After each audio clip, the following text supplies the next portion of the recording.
राधे राधे। स्वागत है आपका हमारे चैनल में। मैं आपके साथ पंडित विशाल शास्त्री। सबसे पहले सभी राष्ट्रभक्तों को स्वतंत्रता दिवस की बहुत बहुत हार्दिक शुभकामनाएं। आप इस चैनल पर नए हैं, चैनल को सब्सक्राइब कर लीजिए। यहाँ पर आपको प्रतिदिन का पंचांग, राशिफल, ज्योतिष, वास्तुशास्त्र और अन्य महत्वपूर्ण जानकारियाँ सनातन धर्म से जुड़ी हुई निःशुल्क प्राप्त होती रहेंगी। आज जानेंगे अधिमास के विषय में। क्या है अधिमास, जिसे लौंद के नाम से जानते हैं, लौंद का महीना जिसको कहते हैं, अधिमास पुरुषोत्तम मास जिसको कहा जाता है। उससे पहले जानते हैं आज का पंचांग। आज दिन शनिवार, भाद्रपद मास, कृष्ण पक्ष की एकादशी तिथि है जो दोपहर 2:19 तक रहेगी। इसके पश्चात द्वादशी तिथि आरंभ होगी। आज नक्षत्र मृगशिरा है जो प्रातः 6:34 तक रहेगा। इसके पश्चात आर्द्रा नक्षत्र आरंभ होगा। आज योग हर्षण, कर्ण, बालव और कौलभ है। राहु काल का समय 9 बजे से आरंभ होकर 10:30 तक रहेगा और अभिजीत मुहूर्त का शुभ समय 11:50 से आरंभ होकर 12:43 तक रहेगा। और कोई नया कार्य करना चाहते हैं शुभ मुहूर्त में करें, जिसका समय प्रातः 7:20 से आरंभ होकर 9 बजे तक रहेगा और शाम को शुभ समय 3:30 से आरंभ होकर 5:10 के बीच रहेगा। तिथि के अनुसार आज सेम की सब्जी का सेवन नहीं करना चाहिए और दिशाशूल पूर्व दिशा में है। पूर्व दिशा की यात्रा ना करें। यात्रा करनी है उड़द खाकर करें, मंगलमय रहेगी। हरे कृष्णा कृष्णा कृष्णा हरे हरे, हरे रामा रामा रामा हरे हरे। ओम नमो भगवते वासुदेवाय नमः। चलिए भक्तों, जानते हैं अधिमास पुरुषोत्तम मास के विषय में। किसे कहते हैं, कब आरंभ हो रहा है 2020 में और कब तक रहेगा। इसे कई नामों से जाना जाता है। इसे मलमास भी कहते हैं, अधिमास भी कहते हैं, खरमास भी कहते हैं और लौंद के महीने के नाम से भी इसे जाना जाता है। इस प्रमादी संवत्सर 2077 में अधिमास कब है जानते हैं। इस बार अधिमास का जो समय रहेगा, क्योंकि हम देखते हैं प्रत्येक वर्ष जो है 12 महीने आते हैं। एक वर्ष में 12 महीने होते हैं, लेकिन इस बार 13 महीने रहेंगे हिंदी वाले मास में। अंग्रेजी के महीनों में कोई भी परिवर्तन नहीं होगा। हिंदी वाले जो महीने हैं उनमें एक महीना इस वर्ष बढ़ जाएगा, जिसे अधिमास के नाम से जाना जाएगा, जो इस वर्ष 3 सितंबर से आरंभ होकर 31 अक्टूबर के मध्य रहेगा। क्योंकि इस बार आश्विन जो मास है, जिसे क्वार के महीने के नाम से जाना जाता है, 2 पड़ रहे हैं, 2 हैं इस बार आश्विन मास। तो एक तो आरंभ होगा, उसके बाद जो दूसरा महीना आरंभ होने वाला है, यानी कि जो लौंद का माह है, वह आरंभ होगा 17 सितंबर से आरंभ होकर 16 अक्टूबर के मध्य का जो समय है, वह लौंद का महीना बढ़ा हुआ महीना रहेगा। उससे पहले आश्विन मास प्रथम आएगा और आश्विन मास दूसरा जो आरंभ होगा वो 17 से 16 अक्टूबर के मध्य रहेगा। यह क्रम प्रत्येक 3 वर्ष में घटित होता है। यह खगोलीय घटना है, यह प्रत्येक 3 वर्ष में घटित होती है। इस बार पुरुषोत्तम मास के बाद पड़ने वाले सभी जो त्योहार हैं, व्रत हैं, वो 15-20 दिन आगे बढ़ जाएंगे।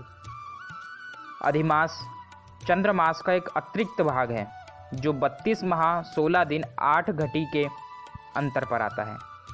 इसका प्रकाट्य सूर्य वर्ष और चंद्र वर्ष के समानांतर के लिए हुआ है, क्योंकि जो हमारा सूर्य वर्ष है वह 365 दिन का होता है, आप सभी जानते हैं, और जो चंद्र वर्ष होता है वह 354 दिन का होता है।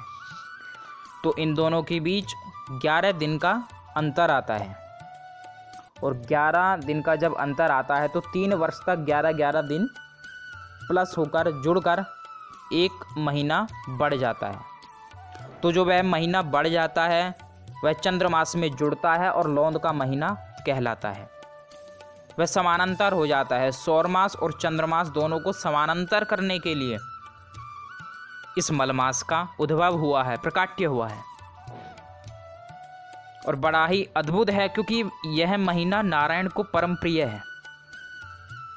क्योंकि मलमास यानी जो मलिन था, क्योंकि सबसे बचा हुआ हर महीने में से, जैसे चंद्रमास है, किसी में से तिथि घट गई, बढ़ गई, तो वह तिथि जुड़कर 11 दिन वर्ष के बने, और उसके पश्चात वह 3 वर्ष के पश्चात 1 माह बढ़ गया, तो वह महीना अलग हो गया, मलिन रहा, बचा हुआ रहा।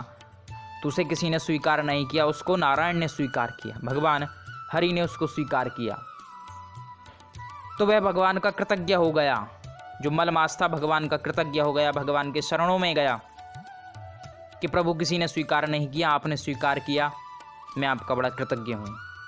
तो भगवान स्वयं कहते हैं कि यह महीना मेरा परम प्रिय रहेगा, इसमें जो भी मेरी कथा करेगा, कथा को सुनेगा, हरि भजन करेगा, हरि कीर्तन करेगा, श्रीमद् भागवत महापुराण का पाठ करेगा, करवाएगा या सुनेगा, तो बड़ा ही महात्म्य है, कई गुना फल बढ़कर प्राप्त होता है उस कथा का, उस पुण्य का।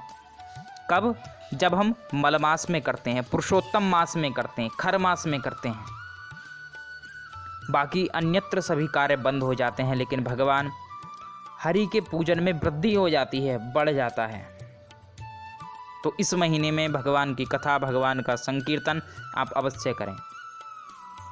विवाह आदि के शुभ लग्न इस समय बंद हो जाते हैं, गृह प्रवेश बंद हो जाते हैं, कोई शुभ मांगलिक भूमि भवन आदि हम ले रहे हैं तो वह बंद हो जाते हैं, लेकिन हरि का पूजन बढ़ जाता है इसमें। हरि का पूजन, भगवान शिव का पूजन, रुद्राभिषेक, रुद्रार्चन, शिवार्चन, तो ये सब चीज़ें जो हैं अनवरत रूप से चलती रहती हैं और इनमें वृद्धि हो जाती है, पुण्य फल में भी वृद्धि हो जाती है।